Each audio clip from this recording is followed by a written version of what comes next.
Imagine sending one of the most powerful armies on the planet into a war that, in theory, should only last a few weeks, and coming out defeated, humiliated, completely exhausted. That's exactly what happened to the Soviet Union in Afghanistan. In December 1979, Soviet troops crossed the border with absolute confidence. Tanks advancing along the roads, helicopters dominating the skies, highly trained soldiers ready to carry out orders without hesitation.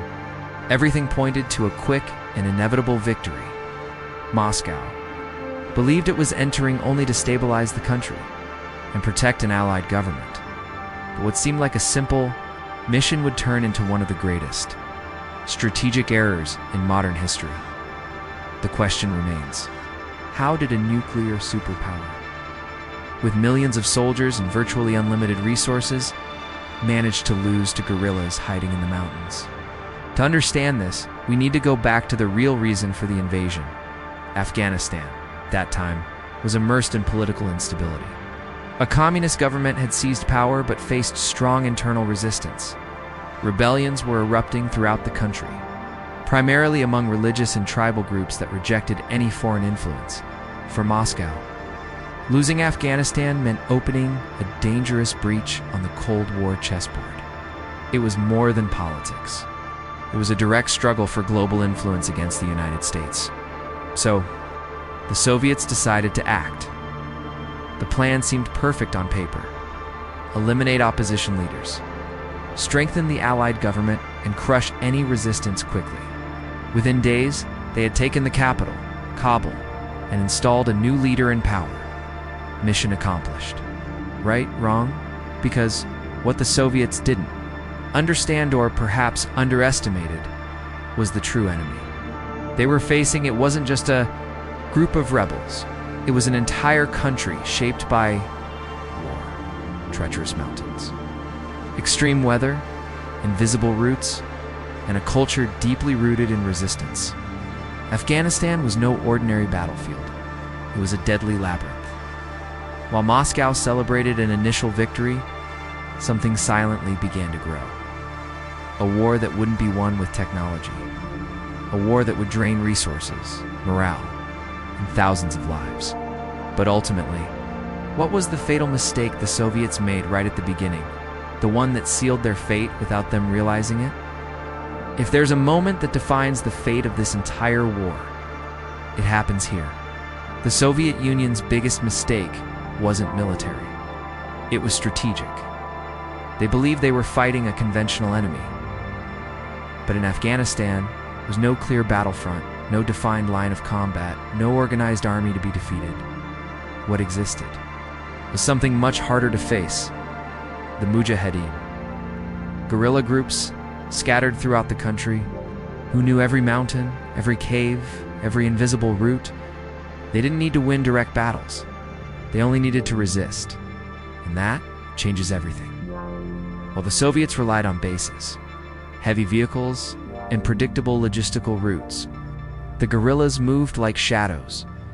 They attacked quickly, disappeared, and returned when least expected. It was a war of attrition.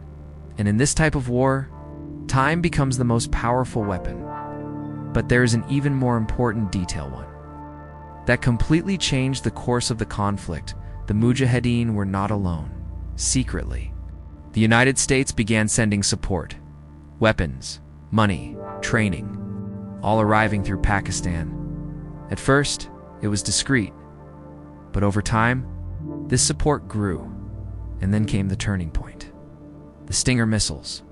For the first time, the guerrillas had a way to shoot down Soviet helicopters, which until then had completely dominated the battlefield. Suddenly, what had been an overwhelming advantage became a vulnerability. Helicopters crashing, dead pilots, morale was plummeting. The skies ceased to be safe, and without air control, the entire Soviet strategy began to crumble. But that wasn't all. Every military operation was costly. Every advance required more resources. Every victory was temporary, because as soon as the Soviets left an area, the guerrillas returned. It was like trying to hold water in your hands. And little by little, what seemed like a quick intervention began to transform into an endless nightmare. Tired soldiers, officers without answers, an invisible enemy that never stopped. And the more time passed, the clearer it became. This war could not be won in the traditional way. But then the most important question of all arises. If the Soviets had more power, more technology, and more soldiers, why couldn't they adapt to this type of war? At first, it seemed like just another distant war. But within the Soviet Union, something much deeper was happening. The conflict in Afghanistan began to take a toll that Moscow hadn't anticipated. And it wasn't just on the battlefield. Bodies were returning home, closed, coffins, families without answers, and for the first time in a long time, the Soviet population began to question, why are we fighting this war? The propaganda still tried to maintain an image of control, but the reality was impossible to hide. Young soldiers, many of them unprepared for that type of combat, faced an invisible enemy in an extremely hostile environment. The fear didn't just come from the attacks, it came from the constant uncertainty.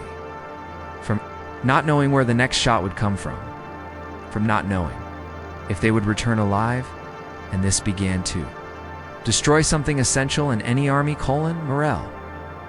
Meanwhile, the cost of the war was rapidly increasing, billions being spent, resources being drained, equipment being lost, all to sustain a presence that wasn't advancing. It was an endless cycle, and the more time passed, the more evident it became that there was no clear victory on the horizon. But perhaps the hardest blow didn't come from the mountains. It came from within. Soviet Union was already facing internal problems, a weakened economy, a rigid political system, growing pressure for change, and Afghanistan only exacerbated this scenario. The war became a symbol of attrition, of error, of insisting on something that clearly wasn't working, and then a new leader emerges, Mikhail Gorbachev.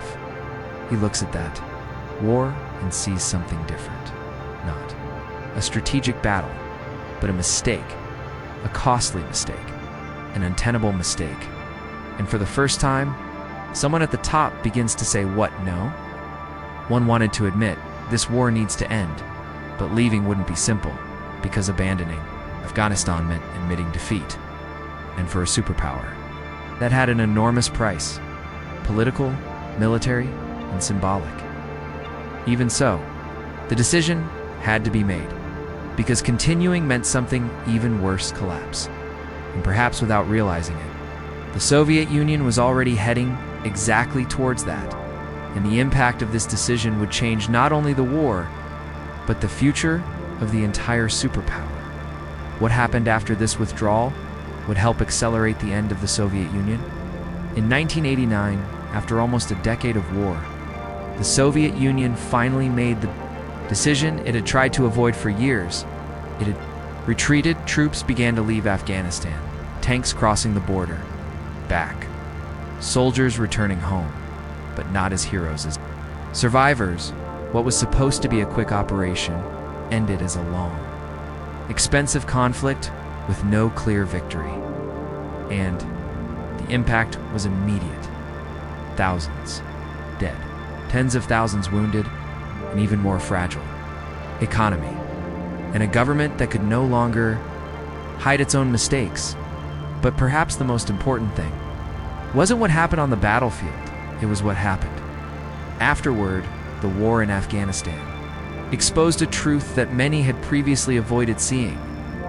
The Soviet Union was not invincible, and this realization changed everything within the country. Confidence in the system began to crumble. Criticism increased. Reforms came inevitable. And the rigid control that held the Soviet structure together began to slowly fail. Outside the country, the impact was also profound. Other nations watched. Other conflicts learned from this, and the world began to realize that even a Superpower could be defeated by a seemingly smaller enemy. The war in Afghanistan was not just a military defeat, it was a historical turning point. A few years later, in 1991, the Soviet Union would cease to exist, and many experts point to that conflict as one of the factors that accelerated this collapse.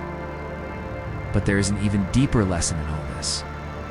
History, it doesn't matter the size of the military power, it doesn't matter the amount of resources. If you don't understand the terrain, the culture, and the type of war you are facing, you'll already start losing. And perhaps that's why Afghanistan has earned a nickname throughout history, the graveyard of empires. Because throughout the centuries, great powers entered confidently and left defeated. Now tell me something. If even superpowers can fail like this, what truly defines a victory? If you enjoy this type of content that reveals the behind-the-scenes aspects of history in an intense and engaging way, subscribe to the channel now.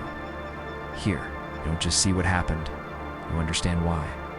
And that completely changes the way you see the world.